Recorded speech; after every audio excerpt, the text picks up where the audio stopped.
there's a whole bunch of walleyes sitting right next to that bait so right sweet. there. I'm gonna mark that because we're gonna wanna fish that spot. We'll drop the trolling motor and get turned around and go back to it. But one of the things that I think gets a little complicated for people, and it shouldn't, but it can get a little bit intimidating, is what is a fish when they're tight to the bottom? And you gotta remember, most fish spend most of their day tight to the bottom.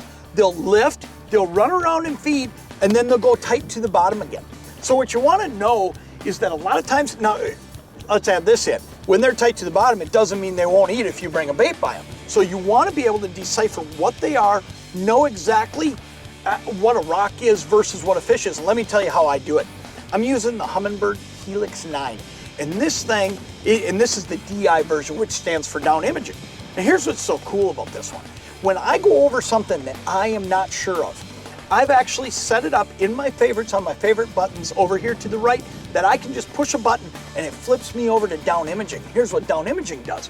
It shoots down a beam and it actually shows me a snapshot, a picture of exactly what's down there. And all I've got to do then is what might have been a fish laying belly on the bottom that you can't decipher, all of a sudden you'll see that little bit of separation, you'll be able to understand what that fish is.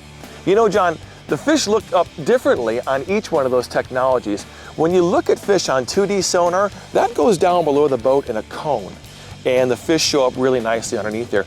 But the down imaging goes out in a thin wall, and it goes out, and it's kind of wider.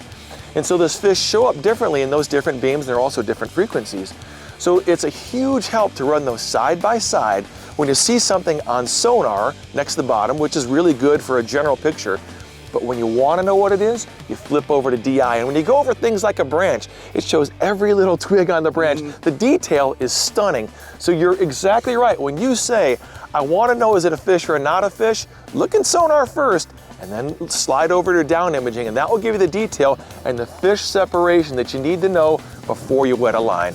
Yeah, Jeff, and another thing that happens here too is a lot of times I'll see what I think is one fish on 2D. Well, it's because of how I went over that fish. As soon as I flip over to that down imaging, here's what happens. It's got the same history, so I can look at the same fish. All of a sudden shows up on the screen. A lot of times you'll find out it's 2 or 3 or 4 fish, just like we found back there. So we're gonna go back there. We're gonna get on those fish because I might not fish just that one, but I'll tell you what, there were 4 or 5 of them back there, so we're gonna go sit on top of them and see if we can get a couple of them to bite. This Helix 9 in the down imaging, I'll tell you what, it's just phenomenal. You gotta check it out because it'll change the way you fish. It'll make you know exactly what's down there. If you know exactly what's down there, you'll catch more.